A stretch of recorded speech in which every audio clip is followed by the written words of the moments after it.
Hey guys, my name is Mako from Makoccino, and in today's video I'm going to show you how to paint this ocean and beach scenery with watercolors using the Espression watercolor paper by Hahnemühle. This looks more difficult than it actually is, I promise.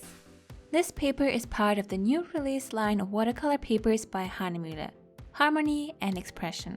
They are both not only acid-free, age, light, and eraser-resistant, but also suitable for masking fluid, tape, and for all types of wet painting techniques.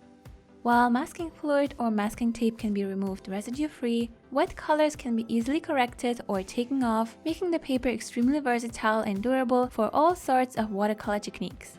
The Harmony paper is available in cold pressed, rough, and hot pressed, which offers a unique variety of different surfaces to choose from. All three versions of the Harmony line can be found in many different sizes and formats: spiral bound, glued blocks, sheets, and rolls. And in the video I'm going to use the Expression watercolor paper that is cold pressed and made out of 100% natural white cotton. The first thing we want to do is to cover up about 5 mm of the edges using some masking tape. This will not only prevent the paper from curling if you use loose sheets of paper, but also create a nice white frame later on once you are finished with the painting. Next, lightly add a few guidelines using a pencil or a blue watercolor pencil to help you find the right composition where we have enough room for the sky, the ocean, and the beach. And now it's time to work on the ocean, starting with the foam part.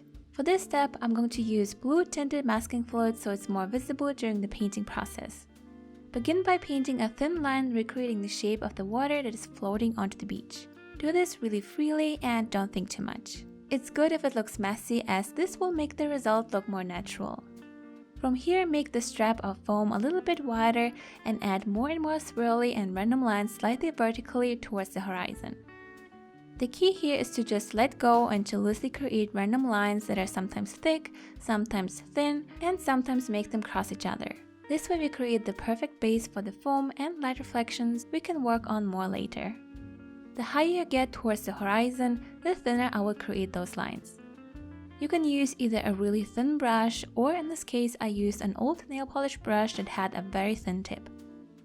And for the rest of the ocean we can add a few light reflections using masking fluid and the same thin brush.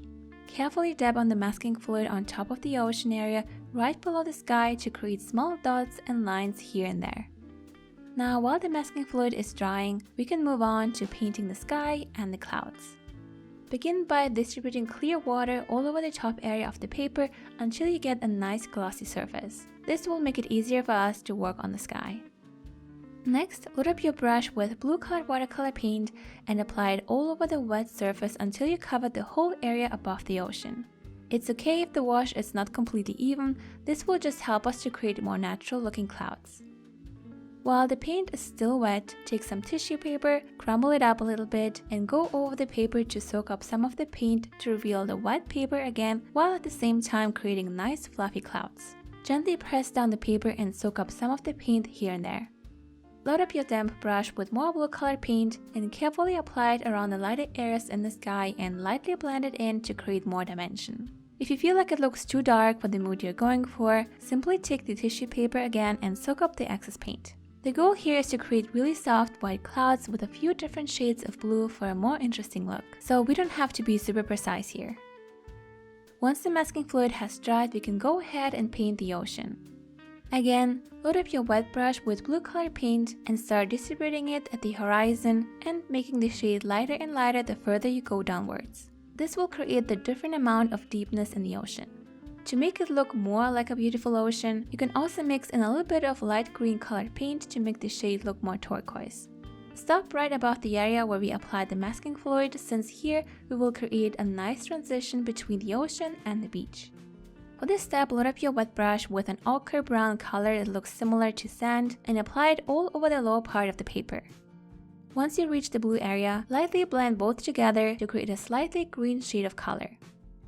While the ocean and the beach are drying, we can go back to the sky and intensify a few areas.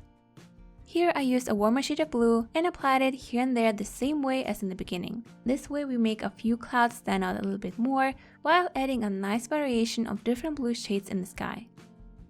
Alright, now before we remove the masking fluid, let's add a few more details to the foam part.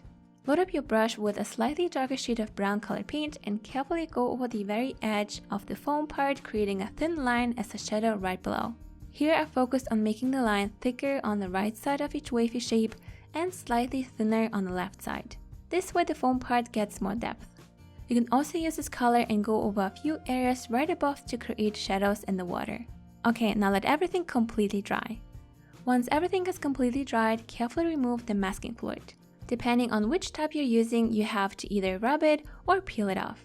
The great thing about this paper is that it's durable, so it was really easy to remove the masking fluid without any excess residue or tearing the paper. And this is how it looks so far. Now we can make everything look even more interesting. For this step, load up your wet brush with the same shade of blue that you used for the ocean, and then lightly go over the wide area of the foam. You want to create a light wash of blue colored paint to add depth. Do the same with the ochre colored paint and lightly blend it in as well, but keep a few areas still white. To make the ocean look more interesting as well, we can now go ahead and use slightly darker shades of blue and green colored paint on top. Load up your brush with paint and apply it horizontally over the paper, and from here blend out the lines to create different shades here and there. Here we want to cover a few wet areas to make them look a little bit blue, while at the same time making other areas slightly darker to add more depth to the water again. Soak up some of the paint with a tissue paper from time to time to reveal some of the white reflections we created with the help of masking fluid. And to add even more shadows and to make the beach area look more three-dimensional, I simply used a darker shade of yellow and ochre colored paint and applied it in between the white foamy areas. Lastly, you can add even more details if you want. Here I used a little bit of acrylic paint and gouache to create a few more light reflections on top of the water. Use a dry brush, load it up with a little bit of white paint, and gently apply it onto the paper. Since this Expression watercolor paper is cold pressed, we have a great paper texture that is perfect for the wet on dry technique. The paint will slightly brush onto the paper with the help of the texture, creating really subtle and small light reflections. And to finish off the painting, you can also add more depth to the sand part. For this step, cover up the top part of the painting, load up your wet brush with dark brown color, and then sprinkle the paint to a few areas with the help of your finger. This way you create more details in the sand and make it look more interesting. And now we can carefully remove the masking tape, revealing a clean white frame around the painting, and we are done. I'm really happy with the way it turned out. Just with a little bit of masking fluid, tissue paper, and watercolors, you can create a really simple ocean scenery with a hint of realism. The Harmony paper is available in cold pressed, rough, and hot pressed, which offers a unique variety of different surfaces to choose from. All three versions of the Harmony line can be found in many different sizes and formats. Make sure to follow Hahnemühle on Twitter, Facebook, and Instagram to stay up to date. And for even more information, you can check out their website, blog, and YouTube. I really hope you enjoyed this video and found it helpful. Thank you so much for watching. Have a wonderful day, and I will see you soon. Bye!